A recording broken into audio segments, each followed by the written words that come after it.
You're listening to Let's Stay Together, a podcast about Fruits Basket by Natsuki Takaya. I'm Ellen. And I'm Kayla. And today we're discussing chapters 88 and 89. Oh my god. Woo! I really concentrated on saying Fruits Basket this time instead of fumbling it like the last 3 times that we recorded. So I hope everyone appreciates my efforts. Today, we have such exciting content for everyone. I hope that you're excited. It's a very special episode, but not it that is. way. Not like that. Yeah, nobody's dying. And we have some special guests helping us with the summary today. Woo! So they're going to be helping us with the play Sorta Cinderella, and I want them to take the time for all of them to introduce themselves. So for Sorta Cinderella, I'll be describing and summarizing as usual, and I'll be playing Tohru and some of the random kids from the class. And I'll be playing the charming Prince Kyo. Hello, my name is Jane, and I am Ellen's sister. I'm going to be playing the parts of Minami and Uo. I'm Mike, and I'll be playing the narrator, and Yuki. I'm Maya, and I'll be playing Hanajima. So thank you to everybody who helped us to record Sorta Cinderella. We're going to do our summary, and then you're going to hear it, and then some more summary, and then discussion, spoiler discussion like we always do. It's going to be a good time. Let's get started. I'm so excited. Oh, woo. All right. Chapter 88 opens with Hiro and Kisa arriving to an amazing banner outside of the school. Every word is in a different font style. It says Kaibara Public High School Cultural Festival. It reads, Men, Women, Delicate. Is it supposed to look like a ransom note? Hiro wonders aloud. And then there's a filler page with our main cast in their costumes for the play, which is exciting. I always assumed this was like a poster that was that they somehow made up for their school play, even though that's highly unlikely. But I don't know. It depends on when professionally produced posters. Coming soon to a theater near you, sort of Cinderella. Yeah. But then Kyo's grumpy. It's like, starring Kyo Soma. He was like, I didn't want to be in this fucking photo shoot anyway. That would be funny if it, or like I could. It's a great idea that you have, and I enjoy it. So the kids make their way to the stage, and Kisa says that the play's going to be so great, and Hiro is like, my money's on weird, if anything. Hiro also tells her to be careful, and she says not to worry, she won't bump into anyone. And of course, Hiro is most concerned not about just bumping into anyone, but the other scumbag high school boys who are making eyes at her. Haru swoops in and scoops Kisa up into his arms to keep her safe, which also has the side effect of scaring off all the other boys. Momiji arrives as well, bearing a camcorder, and greets them, and he warns them to be careful as well, because the students are all, I guess, hyper today, because it's the culture festival. Hiro, who is annoyed at all the goings-on, clenches his fists and thinks, endure it, Hiro. If you get angry here, you'll never be a man. Show a little composure. If you keep soliloquizing over there, someone will run into you, Momiji says. And then suddenly, Megumi, Hana's brother, appears behind them, also carrying a camcorder, and then floats through the group. Hiro meeps and thinks he didn't sense Megumi at all. See, be careful, Momiji says. And Momiji hustles them along to the seats that he saved, because he doesn't want to miss any of the play, and he wants to record it. Hiro asks what play they're doing, and Momiji says Sorta Cinderella. What do you mean, sorta? Hiro demands to know, but Momiji doesn't oblige with an answer. The kids are in the audience at Class 2D's performance. And now for an interlude. The main event. The main event.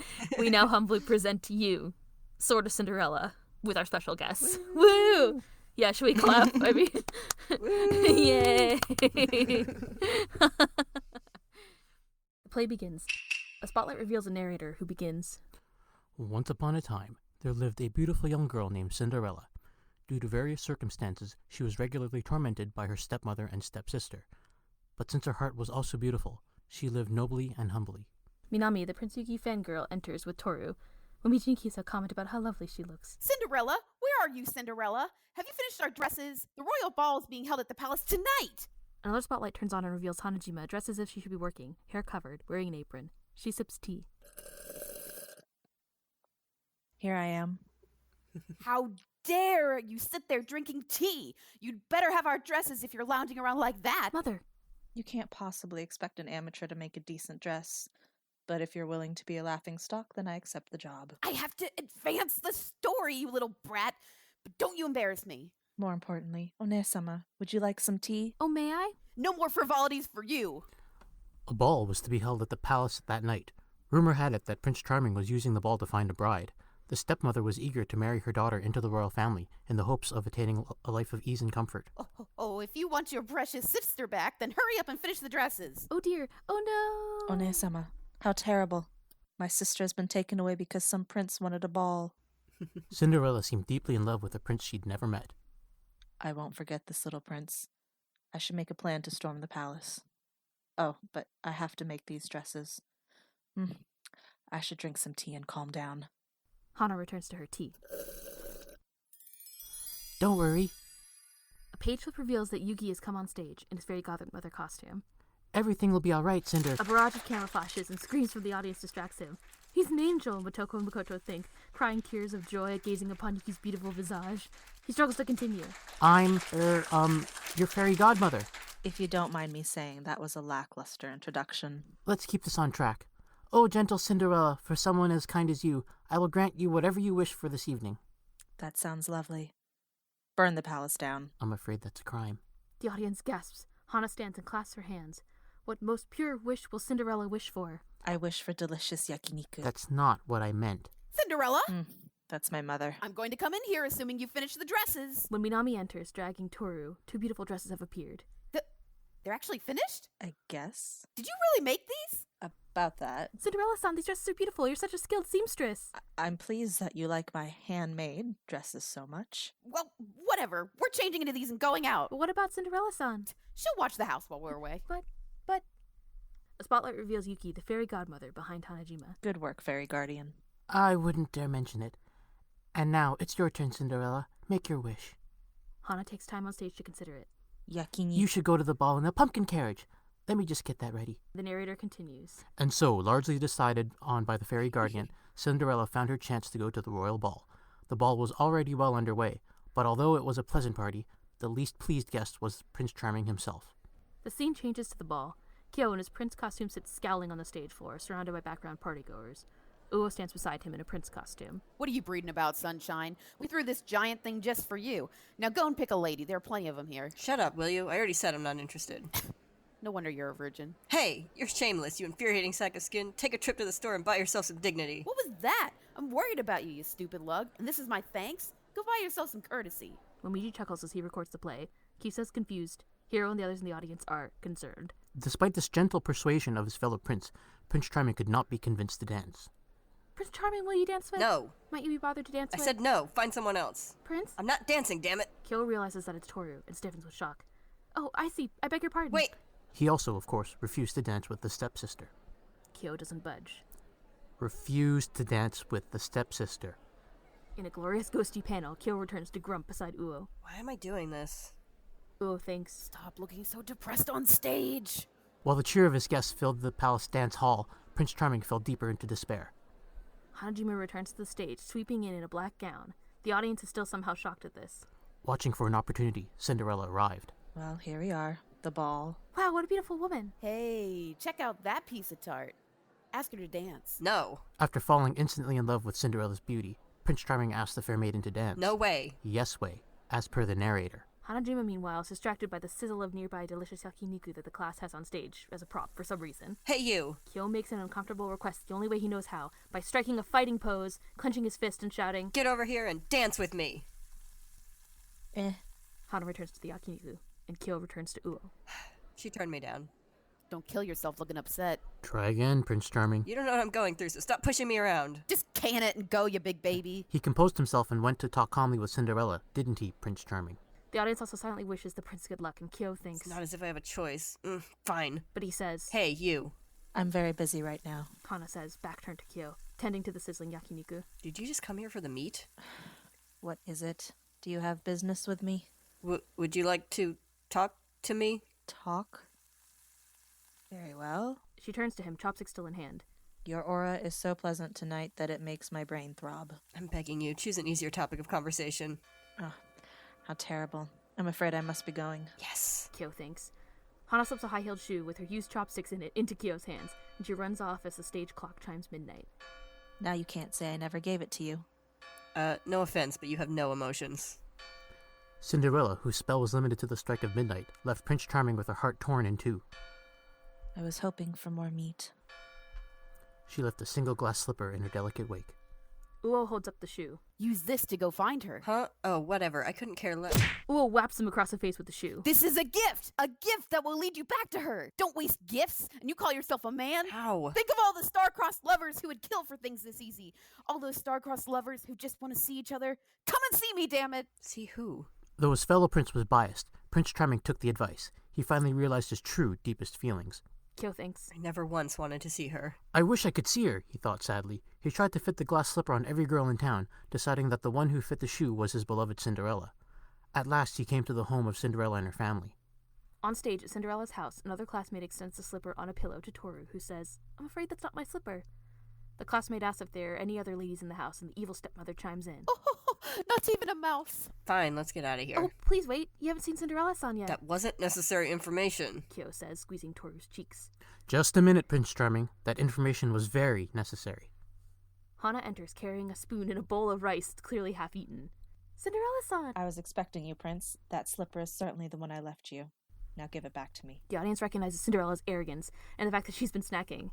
Again. I know why you've come. You wanted to ask for One-sama's hand in marriage. Hana casually hugs Tohru, who and Kyo seethes with embarrassment. Why would I? She's not. Are you stupid? Of course not. That's kind of why we're here, Prince, the boy with the shoe says. Tohru's also nervous. But no, that's not. Then are you here for me? That's rather nightmarish. It's more like hell than a nightmare to me. And stop looking like you'd be the one put out. Then be clear, Prince. Why are you here? You're the one with ulterior motives. Tell me this.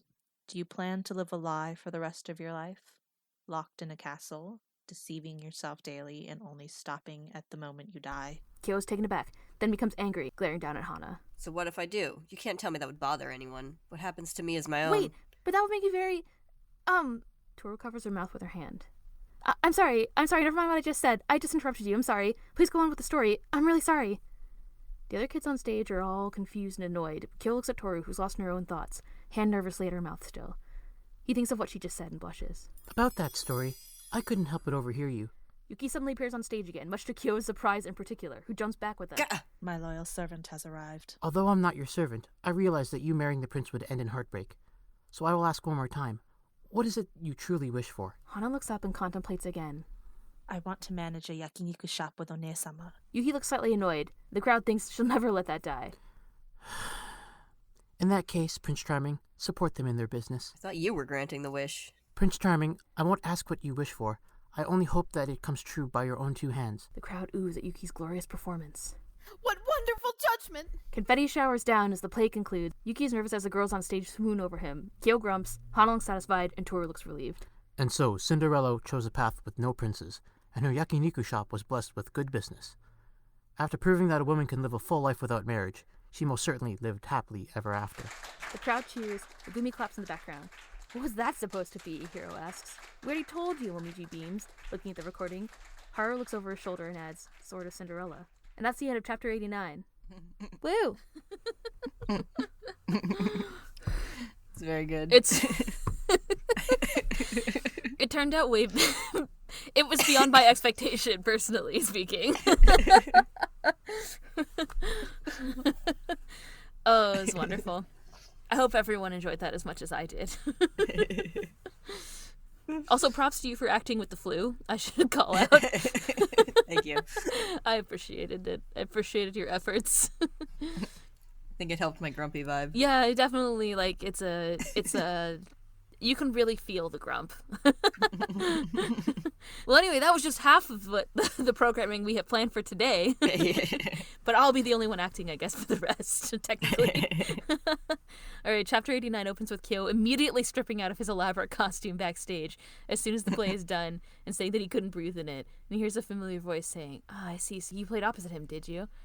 And Kyo looks over, sweating and annoyed, and he finds Hanajima talking to Shishou. I haven't introduced myself yet. My name is Saki Hanajima. It's a pleasure to meet you. I'm Kazuma Soma. Thank you for helping Kyo, he says. Circle, triangle, square, X, ... question mark, Kyo's dialogue says. My note says, I guess some things are just impossible to describe. Some things are just intranslatable. I don't know what to say, guys. the essence of horror. Yeah, I don't know. It's just shock. It's pure shock. Yeah. Because Kyo remembers Hanajima previously mentioning about how hot she thought that Kazuma was, and grumps. Shishou, why are you... How? Hello, Kyo, he says, casually, and he tells him that he did good work in the play. Yes, good work, Hana says. I think my performance today was a success because he played opposite me, she says to Shishou, surrounded in a cloud of shoujo bubble texture, as we discussed from last week. Kyo-kun, thank you so very much. Well then, I'm off to change. If fate allows it, I'll see you again, Hana says, and she disappears. Yes, again, Shishou says, he turns to Kyo, smiling. You have a lovely classmate, he says, and Kyo shakes with concern and anxiety, and he grabs Shishou's shoulders. Shishou, please, don't get married, he shouts. Shishou is, of course, surprised at the outburst, but smiles and ruffles Kyo's hair, and he says, what's this all of a sudden? Oh, my dear Kyo, such a child. You're a brainless father figure, Kyo grumps. Stop looking so happy. And Shishou says that it's a shame that he couldn't make it to the performance. Apparently there was an emergency at the dojo just before he left, which we see in a flashback. Wait, Kyo says. Who told you about today? Who indeed, Haru says, arriving and leaning on Shishou casually. Big surprise, Kyo says. Haru says that Momiji got it on tape, and Kyo noogies him. We'll give you a copy. Ow, he says. Kazuma thanks him, and Kyo complains that it's embarrassing. Shishou smiles, his good dad TM smile, and tells Kyo to let Haru go, and that he needs to take off. But before he leaves, though, he wants to say hi to Tohru, and he asks Kyo where she is. I don't know, it's not like he keep tabs on where she is all the time, Kyo says. I see, Shishou says with a knowing smile, while Kyo blushes. He pats Kyo on the head again, and he's about to take off, but Kyo tells him to wait so that he can change and walk Shishou out. Kyo remembers Toru's outburst at the play and thinks, there's no way. There's no friggin' way. She couldn't really mean. Elsewhere, Uo screams, sneezes as she exits a bathroom stall, and Tohru drops her hairbrush in surprise. She complains about all the dust on stage, bothering her allergies, and Tohru compliments her on her great performance as a prince and remembers her shouting, "Come and see me, damn it!" Uo turns and stretches. She says she's gonna go watch the next play, and she asks about Tohru's plans. Uo-chan? Tohru asks. And Uo turns with a smile and says, yeah? Tohru remembers Kureno's words from when she snuck in to see him. I have no intention of seeing her. And Uo saying, I've had enough.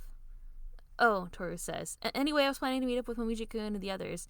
And Uo tells her that she's going to go see Mito Koman, as if we haven't heard enough about this play already. So hopefully we won't have to hear about it again. Gonna talk about it for every episode for the rest of the series. Yeah, just like Summer. I mean, Yes. How about that time that they did that, like, gender switch Mito Koman or whatever? Yeah. We have Mito Koman break. Yeah. I don't have any more things to say. We can start a podcast on Mito Koman, I guess. I'm sure there's a fan dub that somewhere. That could go forever. Yeah. Oh, it's so long. Wasn't it like from the 70s to the 2000s or something? Yeah, it's like some 1,000 episodes or something. Oh my I can't remember. god. Oh, It it's was too a lot. many. We could just do random ones. Didn't we talk about that for Law & Order? Yeah. This conversation feels familiar. Is this deja vu? Oh well, it's fine. They end up parting, and Tohru thinks that Uo really does still think of Kureno-san.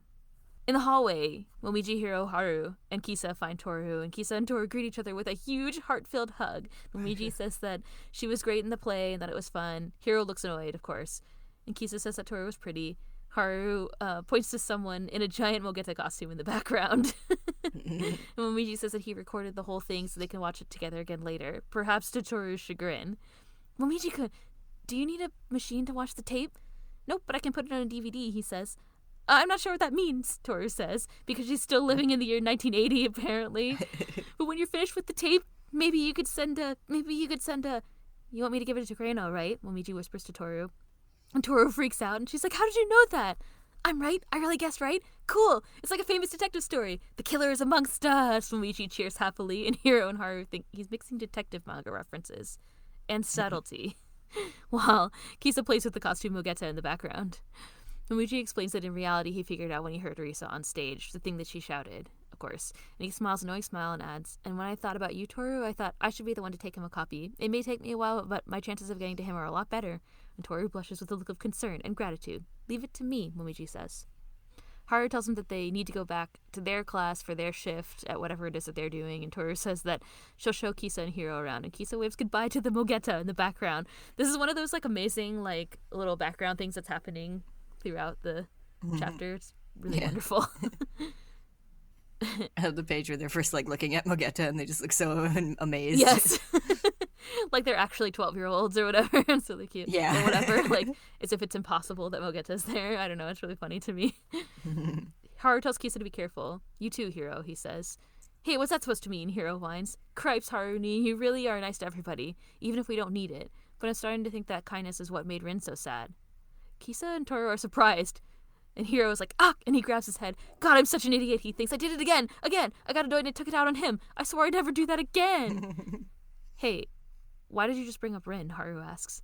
Oh, that's right. I wasn't supposed to know that they were going out. What's wrong with me? Hiro freaks out internally. Hiro, wait. Don't tell me you've got the hots for Rin, Haru says, leaning down and peering at him. What? How could you even think that? Hiro shouts. Your brain is tiny and we're leaving, Kisa. Much like a famous detective, Tohru has put two and two together. Oh, she thinks. Does that mean that Isuzu-san and Hatsuharu-san? Haru too looks like he suspects something, and Kisa wonders what's going on with Hiro and Rin as well. Meanwhile, in the student council room, Yuki meets up with Nao and Kimi, and he asks if he missed anything, and Nao says that someone complained about the noise and that there was a fight, apparently. Good work at the play union, Kimi chimes in, and Nao says the VP took care of all that, but then, how did it go? Was it fun? Kimi asks, and Nao tries to explain again, but then he didn't come back, and Karagi went missing. Kimi wants to wear a princess dress. Would 2D lend one out? Kimi asks, and Nao sasses, would you mind shutting your mouth for 30 freaking seconds?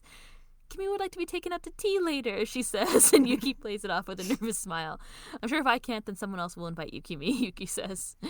Yuki goes out to patrol on the premise that he'll bring Machi and Kakeru back if he sees them. In the hallway, around a corner, Yuki sees three girls bullying Machi. I told you to speak up. Are you deaf? One asks, and Machi looks at the floor. Yuki is about to move in, but Kakeru suddenly appears and slaps him in the face. We've discovered the seat of the bullying. Or have we? He says. Yuki is like, ow, what are you doing here? And Kakeru says, what? I'm on patrol. While eating yakisoba, Yuki asks, looking incredulously at the box that Kakeru is carrying. I can eat while on patrol, he says. I think he might get along with Hana well. I know. Actually, they're made for each other. Where are the fics? I mean... Yuki says they have to stop the bullying, and Kakeru blocks him with his leg against the wall. And he's like, hold your horses. Getting involved would just throw gas on a fire. Plus, they're fighting over you. Yuki thinks it's all the more reason to get involved, but Kakeru says, if you're not planning to be nice or comforting to a girl all the time, it'd be better to leave her alone completely. And if someone talks trash to you, he says about Machi, you can just trash them back. Clamming up in a corner makes things half your fault. Fine, you're right, Yuki says. Your principles are in the right place. But then with a righteous, rage-filled face, he adds, there are people out there who get crushed by that logic. But this isn't time for social debate, he adds, chilling out. And Kakeru is like, good call. I guess I better come up with a plan. You stand watch, Yun. And Yuki's like, what? Stand watch? As Kakeru leaves, saying, if they start hitting each other, jump in and break it up. Yuki's attention is drawn back to the argument as Kakeru leaves. You say Yuki isn't a prince? We heard you, one girl says. Well, yes, I said that. It's how I see things, Machi says, looking down, fists clenched. She asks if it's a problem, and the girls are like, it's a huge problem! And Machi gives an empty apology, and then they sass her. Yuki thinks that Machi has been verbally attacked enough. And the girls start to pick on Machi for her destructive behavior as well, saying that she trashed the council room. What, do you like Yuki, one asks? Like him? Machi asks, and the girl's like, don't play stupid. We're asking what you think of him. He's a natural. Machi says. And Yuki thinks, I'm a what? And he makes things lonely, she continues. He's always surrounded by people, and he's known as Prince Charming, but he still seems lonely and sad to me.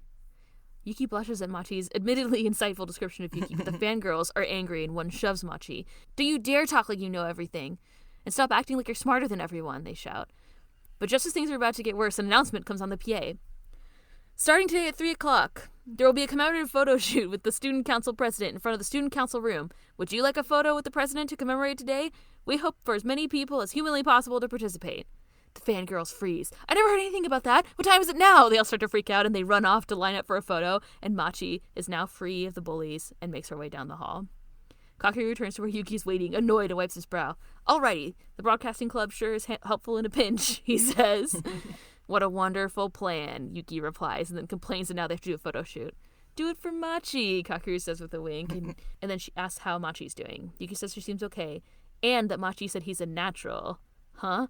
Kakeru says with a stretch, you're worrying about that? This late in the game? And Yuki says, well, she said I'm not a prince.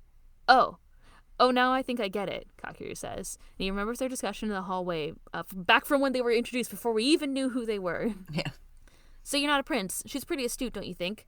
"You're a princess," Kakeru says, patting his shoulder. And in response, Yuki drags him by the ear down the hallway while Kakeru whines, "I'm sorry, I'll shut up, princess." We see the narration, "These feelings, they spread like ripples." Elsewhere at school, Kyo looks for Tohru in the hallway thinking, "No way again." He finds her buying food for Hiro and Kiso because it's crowded. She says and looks at the floor. Kyo says and looks at the ceiling. A moment passes. This is fun, isn't it? What a lovely cultural festival. Are you enjoying yourself, Kyo-kun?" Tohru asks, making the most awkward small talk as Kyo takes trays of food from her to carry them. He's like, "I guess," and tells her that Shishou stopped by. Haru told him about the play, apparently. And the last page shows Kyo and Tohru's faces as they chat. Their backs side to side, covered in a dark texture. A rift made out of overlaid textures between them, and Kyo's thoughts are overlaid. No way. If I ever thought that way, I could never forgive myself. And that's the end of chapter 89. Not as exciting. Yeah, it's not as exciting as the end of chapter 88. Much more ominous than the end of chapter 88. Yeah. There's so many things to discuss, I'm sure. My notes are listed sort of by character. Shall we go that way? Or do you want to go sequentially? Sure. Okay, well, I have one thing first that kind of applies to everything, which is some different, like, visual things that I noticed this time. So there's, like, this, like, new texture for thought bubbles. Did you notice that? It's, like, this, like, pointy star shape. It's, like, a black ring with, like, a little pointy texture inside. It's used for, like, Hiro's thoughts and also the audience during the play. It's just kind of interesting. I just don't think we've ever seen it before. Oh, the kind of scribbly ball thing. Yes, that's a good way to describe it. Oh, yeah. There's one, Cinderella's a liar, that I'm looking at. It's like the 5th or 6th page of the play. And the dresses appear. I feel like that's probably because there's so many different kinds of Thoughts. dots and dialogues and stuff happening within the play and out of the play. And Yeah. Kyo is the same. Stuff, so. I never once wanted to see her is also in the same texture. Yeah. Yeah, there's like the narrator has his own like style of speech bubble. That's like a square. And there's everybody's dialogue. Yeah, there is a lot going on. That's probably why. Yeah. But yeah, I thought that was interesting. And then, I commented on this before, but I loved the little like chibi sequence of Mogeta, them meeting Mogeta and saying goodbye in the background. It was really cute. Yeah. There's also some really good like ghosty pan. Oh, also in the background, I know I didn't mention this part, but when Luigi like takes off his scarf and he puts it on Kisa, Luigi is the king of doing stuff in side panels in the background. Yeah. So that happened this time too, which is cute. Even back when he was first introduced, like a lot of his stuff was going on in the background. Yeah, I remember we talked about that a lot, so I thought it was funny to see it again. There were some good ghost panels too, or ghost people panels. I don't know if anybody like just listened to this who hasn't listened to these before or something, but when we talk about, sometimes we say like there's a ghosty panel. It's because I described when Takaya draws like outline figures, like for example when Megumi walks past them and there's like a little like there's like these little kind of outline figures of Hiro standing back and Momiji looking at him as he passes and like Haru holding Kisa. That's kind of a outline. We refer to them as ghost people or ghost figures. That's not like an official term. It's just what we call them. My favorite is Ghosty Kyo and Uo after they like refuse to dance with the stepsister. Yes, that's why I specifically called it out in the narration in the in the play that we did. I also like the like really crooked ghosty Kyo when he first sees Hana and Shishou talking. There's also a really good one I just flipped to where it's like Hana tending to the yakiniku on stage and Kyo is like standing there with his fist is like shaking or whatever from asking her to dance. Oh yeah, it is kind of ghosty, the one with Kyo. I was like, what should I write for his like freak out thing? Circle, square, circle, triangle, square, X. Yeah. It's like he tries to enter a code on his PlayStation. Yeah, he tries the Konami code and it doesn't work. There's a sound effect beside him as well. It says stagger. I love her. Hana's like overly like, oh, thank you so much, Kyo-kun. Like she doesn't call him that ever. It's so good. Those are the things. Those are some of the visual things. Oh, I wrote, nice use of texture on the last page also, where it's Kyo and Tohru's backs. I really like that. It's very ominous. Yeah. It's a really... We were just talking about back imagery and oh, yeah, we were. in the last episode, I think. Yeah. It does, like, if it didn't have the texture overlaid, it would look like the more romantic. I mean, I guess it is romantic, but I think it's just, like, then you put the texture on it, And it's like, oh, there's a whole different connotation to this image now. Yeah. I guess it's because of it's Kyo's, Kyo's really struggling with his feelings for Tohru at this point in the story. Mm-hmm. And you see his thoughts that are overlaid in like that kind of dark, like square thought bubble situation that Takaya uses too. So they're obviously like not good. Yeah. And then you have this texture on top too. So it's like everything's fine. And they have this like crazy like small talk type situation where like they have nothing. They're like both, I don't know, like I guess embarrassed or like don't know what to say to each other. Then Toru's like, hey, how about this cultural festival? And he's like, whatever. Like, so they kind of have this like default small talk that they make, and then it has the it texture. kind of seems like they were maybe both about to say something else, and then like when they said like the at the same time, they were like, anyway. I like how they like look at the ceiling. Yeah. Kyo looks at the floor, she looks at the food, and then they both look up at the ceiling. So awkward. I wonder, Kyo really didn't notice until this time that she felt that way about him. I'm honestly not sure if he's like realizing that or like realizing that she knows about his confinement. Could be that. Yeah, I didn't think about it that way. Because I guess he doesn't know that she knows. We know that she knows. Yeah. That's right, because that was what Akito told her. And she hasn't talked to him about it yet. Yeah, and then Kazuma confirmed it, and that's what kind of makes me think that, since he's like thinking about it in the scene with Kazuma where he's asking to like, oh, where is she? I want to say hi to Tohru, and thinks of that, which makes it seem like it might be that context. Like maybe he thinks that's how she found out. Maybe. Yeah, could be. Kazuma betrayed him again. I mean, although it wasn't him, it was Akito. But yeah, that's true. It could be that. It could be more so that. And then she's like, now he knows that I know. Yeah. But yeah, this like, I don't know. There's something about this. I find the last page to be very ominous.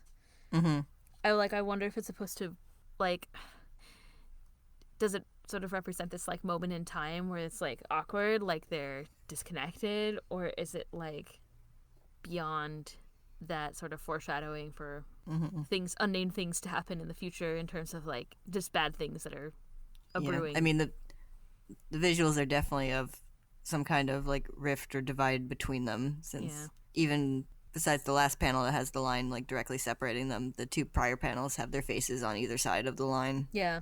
I always interpreted this line, this like, no way I've ever thought like that I could ever forgive myself, as being like, if I thought that she cared about me like that, I can never forgive myself. But it could also be like, if I had hope for getting out of that, like the cat's like being confined, maybe I could never forgive myself. Yeah, like there are ideas that are kind of intertwined. Yeah, I was gonna say, I could see it being some kind of mix of like any sort of positive feeling or hope that he's like denied himself, basically. Yeah, because he thinks he can't get it. Yes, I mean, we've seen in the past that he's been pretty resigned to his whole situation. I have pulled a quote from from when Cosmo betrayed him the first time, which was and by that I mean during the true form arc when he took off his bracelet. So in the play, Hana says, "Tell me this: do you plan to live a lie for the rest of your life, locked in a castle, deceiving yourself daily, and only stopping at the moment you die?" And then I thought it was really interesting that, like, of course it's supposed to represent him being confined, but the specific way that it's said is also very similar to what Kazuma said.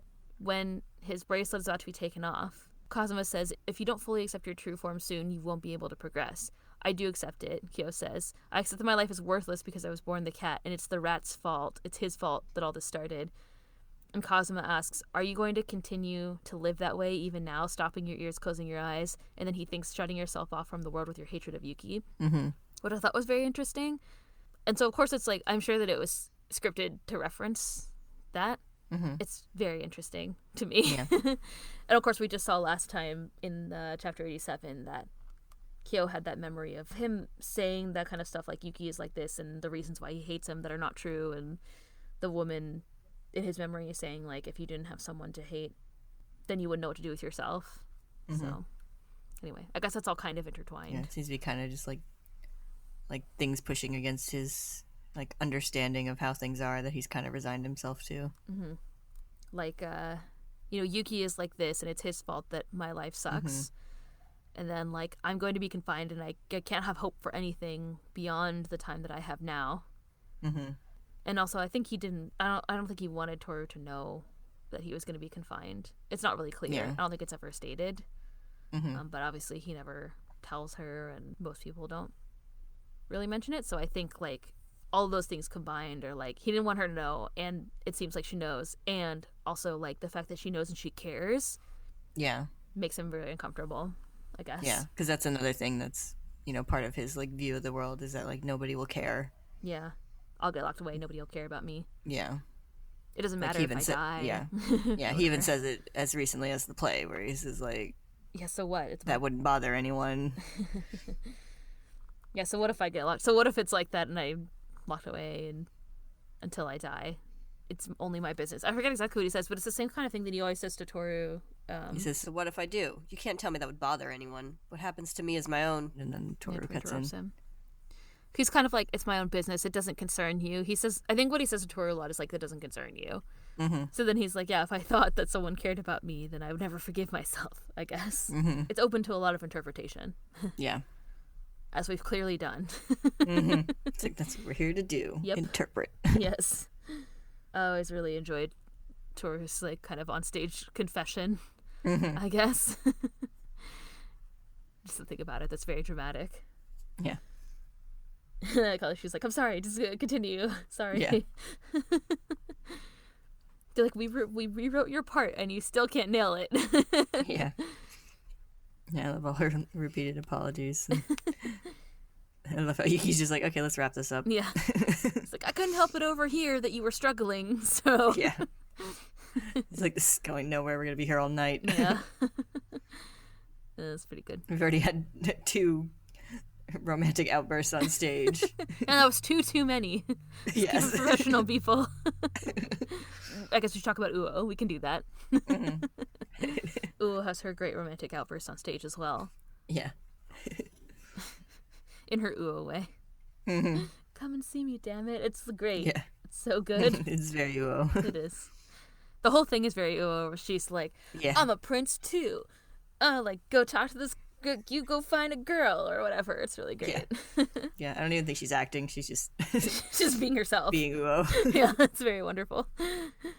I like, I've always enjoyed Kyo and Uo's vibe, but like on stage it's like amplified, so it's like even better. Uo could be his wingman. Yeah. Someone write that fic. I'll read it. But yeah, Tohru of course realizes that they still, it's not that she's like, oh, I'm done feeling like that or whatever, but she still has feelings for him. And Momiji also picked up on it too. Can we talk about Tohru and Momiji? I have things to say about them. I like how in this scene after, so Momiji noticed, of course, that called out, come and see me, damn it, and he's familiar with their situation from the earlier chapter. But I like how Tohru was like, how did you know that that's what I was gonna ask you? And it's like, well, first of all, it's obvious, but I thought it was funny that she says that to Kyo too. Have we talked in the past about their non-romance, right? Kind of, I think. I don't know if we've... I mean, I have, well, we've seen... I know we've talked about it in spoilers. I don't know how much we've talked about in non-spoilers, but... I feel like in the past we've talked about times where Momiji has this super... I mean, he obviously is super affectionate toward her, but I think it borders on romantic. And the first time that I really noticed we talked about like the like intimacy of their interactions at times. Yes, we've definitely done that. And I feel like in this scene there's big shoujo bubbles on this scene too. Is what I have to say. That's part of my theory about this scene. He's like, leave it to me, and then she has this like very mixed expression. And the way that he says his dialogue is also really interesting to me. And it's like, when I thought about you, I realized that I should be the one to take the tape to him. So it's like very specific to me. It's not like he says like, I should be the one to take it. It's like, when I thought about you, I thought I should be the one to do this. So I'm like doing something for you on your behalf, surrounded by shoujo bubbles. Yeah, it's kind of like a follow up of like how like worried he was over her. Yeah, when that's true. when she like broke in, quote unquote, the first time. The scene is also so when she talks to him in the house and he's playing the violin and whatever. That scene's pretty intimate too. They're holding hands, and then he does come and find her later after she talks to Kureno. But yeah, she does have a pretty serious blush during this scene. Yeah, I find it like it's comparable to the one at the end of the chapter 87. If like that one is like an 11, this one's like a 6. That one is turned all the way up. Yeah, but it's a similar kind of like, you know, all the way across the cheeks kind of noticeable blush, not just a little like it's not like couple Rin's of lines tiny kind blush. of blush. Yeah. It's the same kind of expression to me. Like so I'm holding both pages open and looking at them. And if you look at both of them together, I'm happy to text you this as well for your reference, but I can see it. Yeah, like it's the same sort of expression, like this like concerned expression. So we're talking about for anyone who's following along at home, we're talking about the Tohru's expression at the end of chapter 87, as you said. And then also it's the scene where they're talking in this Tokyo Pop edition we're reading, it's page 177. There's actually a page number on it. But it's the scene after the play where she's talking to Omiji. And they're making like her face is similar. So I'm not sure what the expression is. It's hard to describe. It's kind of like this mix of like concern and sort of like overwhelmed feelings. Like I don't know how to describe it. Yeah. It's not even like an embarrassed, but not really. It's like it's a blush that's not necessarily of embarrassment. It's like knowing somebody cares about you, I guess. Yeah. I don't know. Yeah, it's kind of a like surprised at the like at another person's like care for you and stuff. Yeah. There's got to be a word for that. Caring for you. Someone giving you a lot of attention. I also think that Momiji's expression is also kind of specifically romantic too. Like when he's saying like when I thought about you, and he has this kind of like almost like satisfied looking smile and like leave it to me. So I don't know. I feel like it's a moment. That's what I have to say about that. Yeah. I don't have any like solid rationale except for Shoujo Bubbles blushing, same expression, and Momiji's expression. Yeah. So I guess I do have a rationale. I do think they have like I do think that like other than like Yuki probably that they seem to have the most like kind of borderline romantic interactions for like Tohru's interactions with other people than other than Kyo is. Yeah. Like outside her main ship, these are the yeah. This is one of the most ship teasy set of interactions. It's is with another ship Momiji. setting sail. Yes. Yeah. It is. I don't know what it is about it. I don't know what it is about this time that like makes. I feel like there's something about what he does that makes her react in that way. So I don't know exactly what it is that's meant to be represented, but I just think that it is kind of a romantic, flirty type moment based on the way that they act. So it's very interesting. Yeah. Okay. That's all I had to say about that, but I really wanted to talk about it because it piqued my interest, that's for sure. Should we talk about another ship from this, which was Yuki and Machi's situation? Sure. Can you hear the smile in my voice? Probably. First of all, I love how like Yuki happens upon this thing happening, and then Kakeru's like, "We found the scene of the crime," like, and like slaps him in the face and like stops him from going forward by like putting his foot up on the wall, which was hilarious to me. Yeah, isn't that one of those? Like a kabedon? Yeah, it's like that meme. Like the horse kabedon. Yeah, usually they like the leg is like up really high, which is hilarious, like up over the shoulders. So it's like it's not like that, but it is. I would classify it as a kabedon. We can go there if you want. Yeah, it's funny. But yeah, Machi says that he's not like a prince for like the 4th time, as I said. I can't remember. Did we talk about this already? She says it in the chapter from the last episode. This is just where the girls confront her about it. Right. Oh yeah, that's right. He had sparkly texture last time. Yeah. Sorry, they blended together a little bit for me. Yeah. I was like, as demonstrated by Shoujo Bubbles. Listen. You have a theory about feathers. I have a not so a theory that doesn't need to be proven about shoujo bubbles. I feel like it's a thing. It's a trope. Yeah. But yeah, this time, he gets to hear her say it, and and this is kind of her like explanation of why she's been saying that. Yuki blushes when she says that he's lonely too. He's like, I am lonely. She understands. Finally, someone understands my pain. It's so good. And then he wants to go and like help her, and Kakeru saves the day by forcing Yuki to do a photo shoot, which is also hilarious. I hear he's just like, do it for Machi. Yeah. In my mind, he's like, do it for Machi. With like a big wink. Yuki's really annoyed. Do it for the vine. For the gram. I forgot to talk about how Tohru doesn't know what a DVD is. So but just want to say, I was like, Kakeru would absolutely be all over Vine if it was around during this. Where's the fan art? Bring it. Taking all those stupid 7-second videos He'd of be like, people. Yuyun, look at the camera. That would just be one Vine over and over again. Yeah. He's like, I'm gonna do the ice bucket challenge, Yuyun. He's like, what? You're supposed to raise money? Anyway, he said he wanted Yuki to have a camera so you could send him photos of dumb things or like dumb videos or something. So yeah, I think it's in character for him to like Vine. Yeah. So I guess Tohru is the one who was still buying the now on DVD and VHS. Yeah, VHS. Still buying the VHS. Yeah, exactly. But also, it's funny because in the Japanese dialogue version, it's like a DV, whatever you call it, and then in this one, she just switches back to tape, which I think is really funny. Yeah. But yeah, it's cute. It's very sweet. Yeah. But yeah, so Yuki and Machi. Back to Yuki and Machi. I like how Machi describes him as a natural type, and he's like, what does that even mean? And then he immediately tells Kakeru. Yeah. It means he's gonna join a host club. Yeah. After he accidentally breaks a vase. Kiss, kiss, fun love.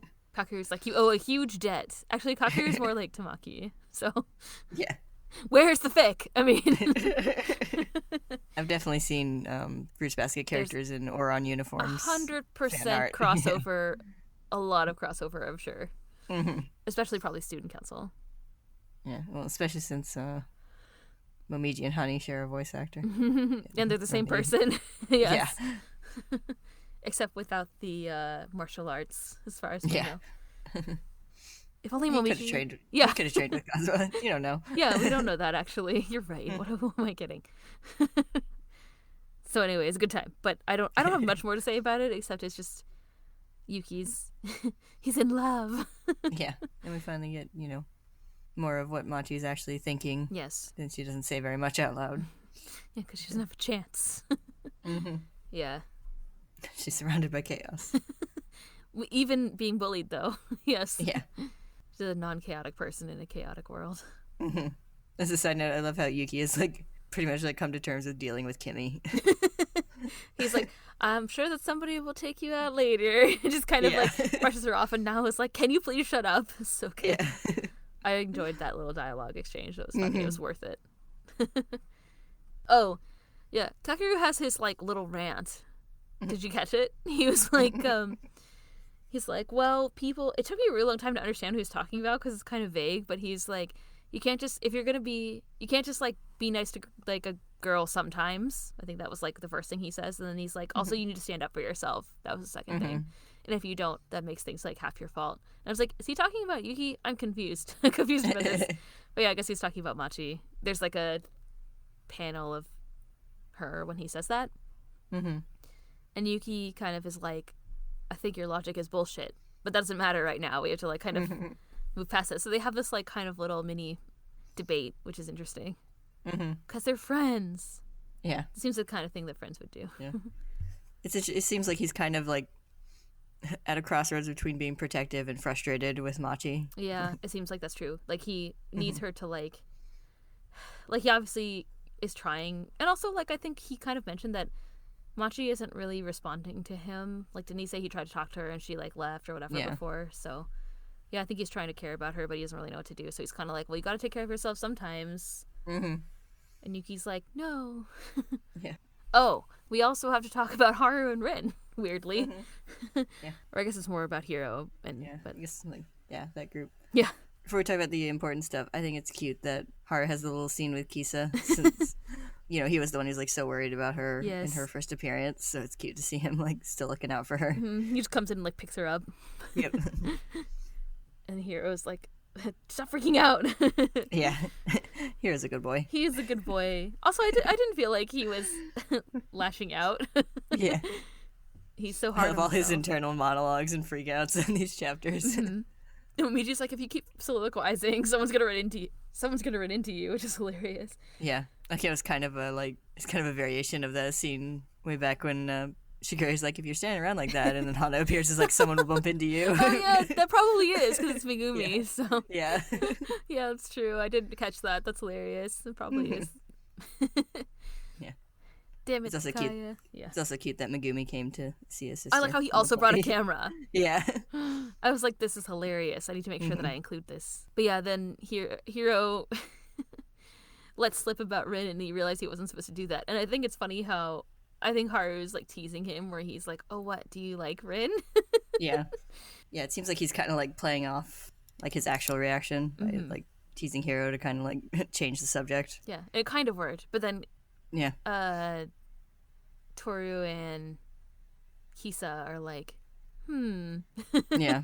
Both notice something. They do. And it's funny because Tohru is like, oh, so Suzu-san. And then I think Kisa's dialogue is like, I oh, think Tohru noticed more than she usually notices. yes.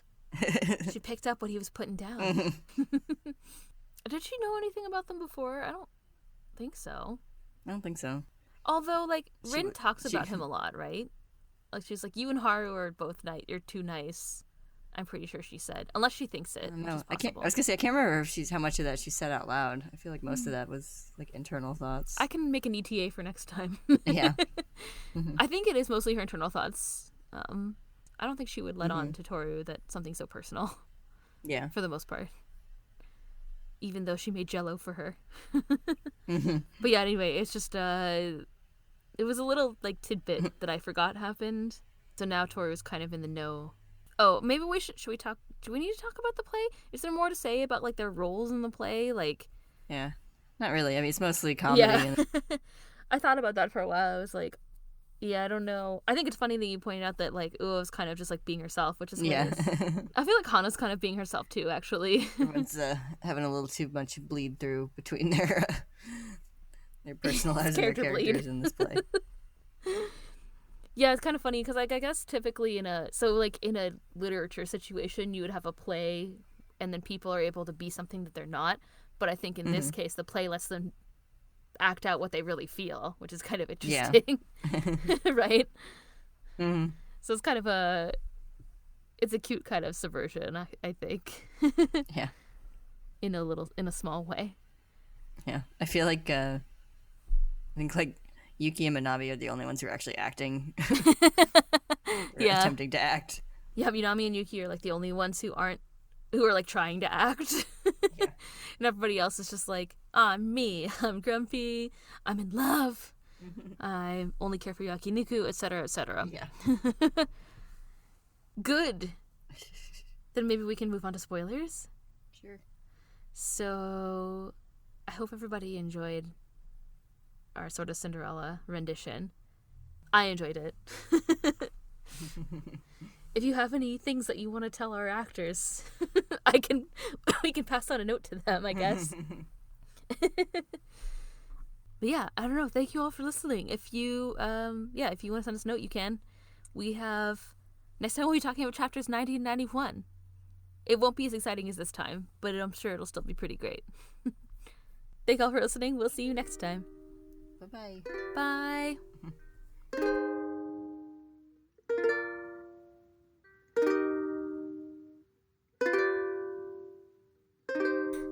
All right. We're back to talk about spoilers. Hope everybody's ready. Okay, here are my spoilers. So, Momiji will give Kureno the DVD. That was set up here. Mm-hmm. And of course, Rin and Haru's relationship story isn't over yet. Mm-hmm. So they're still broken up now. But there's more to come, of course. It'll be a good time. Slash a bad time. Yeah. As I feel like everything with Rin is always like, it's great, but it's real bad first. Yeah. Yuki and Machi's relationship is also gonna grow. I think there's actually one of the next chapters, or like next. No, the next two are Kyo I don't know. I and didn't look ahead. Kyoko, right? Oh, let's I think Machi's like actual backstory is coming soonish though. It is. It's actually okay. So next is Kyoko and Katsuya's backstory, and we were looking for the thing of Kyoko saying, if you didn't have somebody to hate, then you wouldn't know what to do with yourself. Mm-hmm. Yeah, we were looking around for that, and I happened to skim through these chapters with Kyoko that's coming up. So the next two are about Kyoko and Katsuya meeting and having Tohru. But it's interesting because what happens is the two chapters are set up by Kyo like falls asleep. He has like a nap, and then like a lot of her backstory is narrated by him. It's like his voice narrating, and then her memories, like stuff from the past that happened to her, which I didn't really realize. Like I didn't remember that, so I just thought it was interesting. Yeah. I wonder if like these are things that even like, so what's interesting about it to me is like, are they even things that Tohru knew about her mom, or are they things that she only told Kyo? Like she knows, obviously Tohru knows a lot of things about her mom, but like I don't know, it's kind of interesting perspective that we hear a lot about her from someone who isn't related to her, so it's kind of interesting. I don't know. Yeah, I don't remember it well enough to comment on it yet. I mean, we'll talk about it next time because it's going to be the next two chapters, but and I just kind of skimmed through it and I was like, that's weird. Is this narration Kyoko's or Kyo's? But it turns out to be Kyo. So something to look forward to next time. We'll talk about it. But I thought that was interesting. That's coming.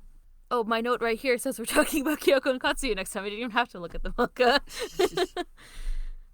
Past Ellen's always trying to help future Ellen and never works. Those are all the spoilers that I had, actually. I mean, like, everything's Kyo and Tohru's relationship is going to come to a head also. That's not listed in here, but we talked a lot about how this kind of like dark foreshadowing around. Yeah, I think this is pretty heavily foreshadowing Kyo's whole like freak out over the whole situation. Yeah, his like disillusionment. Yes. Yeah. That's so painful. There will be no shoujo sparkles to be found until later. I don't have any other specifics. Not really. Spoilers. I think all I had was like Kyo's feelings. Yeah. I guess technically Hana ends up living with Shishou. Is that a spoiler? I just love how I love her like dialogue. It's really funny.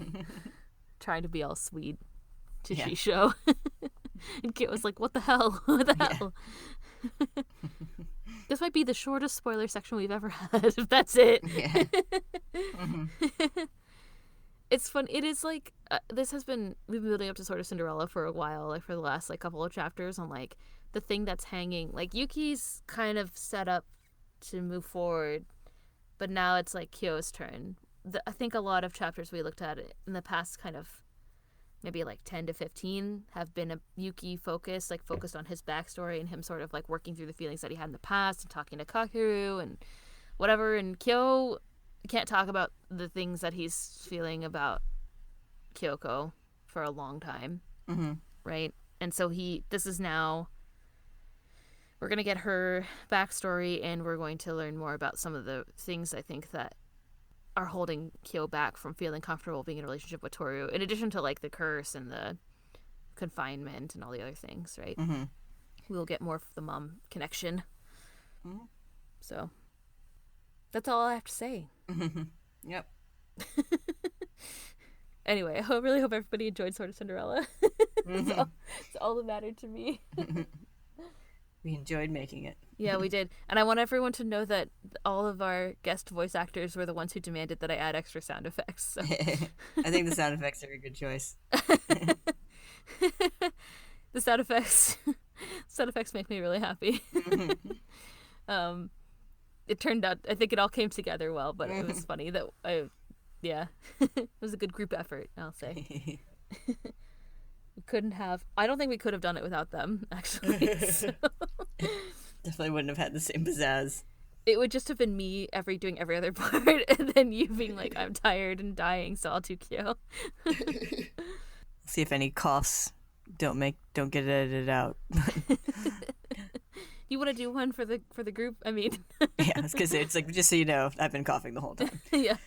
It's like Kyo's being really quiet at the spoiler section. She probably just doesn't want to talk anymore. I get it. It's okay. There's not too much to say either, but There isn't. I'm kind of surprised, but not really. yeah, it's mostly like this thing that was mentioned here. It's gonna happen. Yeah. Like, It's like foreshadowing, not like yeah, it's like not even like really theme foreshadowing. It's just like things. beats of a plot. Like Yeah.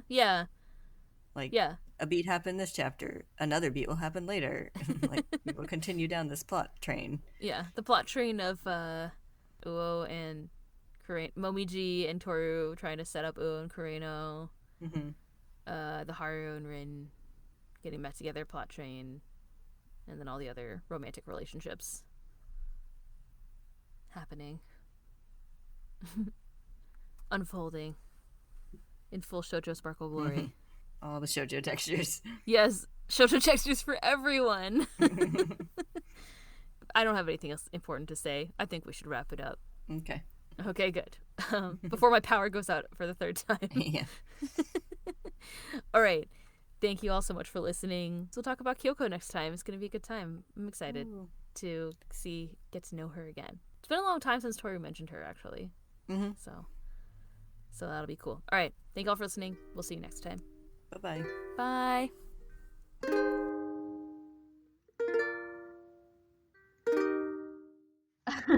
I want to be where the people are. I wanna see him dancing. What do you call it? Yakiniku. That's right, the Sorta Disney movie. Where's Gus Gus? We all know he's Gus. Stop taking my jokes before I can say them. Yakiniku, where are you? I wanna be where the yakiniku is. I want to see yakiniku sizzle.